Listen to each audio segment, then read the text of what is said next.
Hindi stories. मेरी पहली उड़ान। एक तोते की कहानी। हरी भरी पहाड़ियों के बीच बसे एक घने जंगल में एक पुराने पेड़ पर तोते का जन्म हुआ। उसका नाम मिट्टू था। मिट्टू एक बहुत ही प्यारा और चंचल तोता था।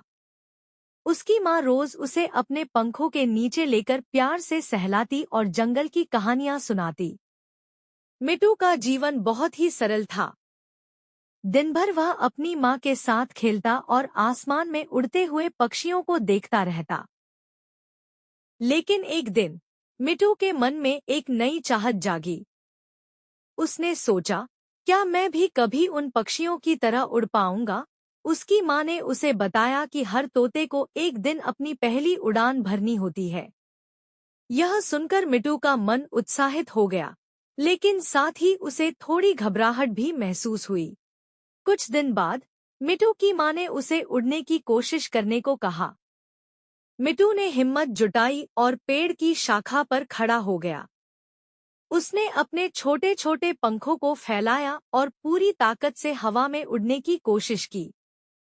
लेकिन पहली कोशिश में वह सफल नहीं हो पाया। वह नीचे गिरने लगा, पर उसकी माँ ने उसे तुरंत पकड़ लिया और उसे समझाया कि असफलता से डरने की जरूरत नहीं है।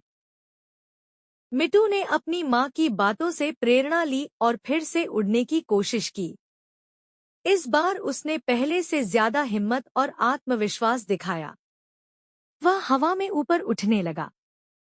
जैसे जैसे वह ऊपर चढ़ता गया, उसकी घबराहट कम होती गई और खुशी बढ़ती गई। अंत में मिट्टू ने अपनी पहली उड़ान सफलतापूर्वक पूरी की।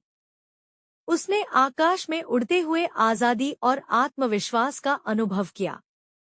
मिट्टू की पहली उड़ान ने उसे यह सिखाया कि असफलता सिर्फ एक कदम है सफलता की ओर। उसने सीखा कि अगर हम अपने डर को पार कर लें और हिम्मत से आगे बढ़े, तो हम अपने सपनों को साकार कर सकते हैं। अब मिट्टू न केवल उड़ना सीख गया था, बल्कि वह पूरे जंगल में अपने दोस्तों को भी उड़ान के महत्व के बारे में बताने लगा। मेरी पहली उड़ान एक छोटे से तोते मिट्टू की साहसिक यात्रा की कहानी है, जिसने अपने डर को पार कर अपने सपनों को साकार किया। यह कहानी बच्चों को आत्मविश्वास और साहस का महत्व सिखाती है और उन्हें प्रेरित करती है कि वे भी अपने जीवन की पहली उड़ान को सफलतापूर्वक पूरा करें।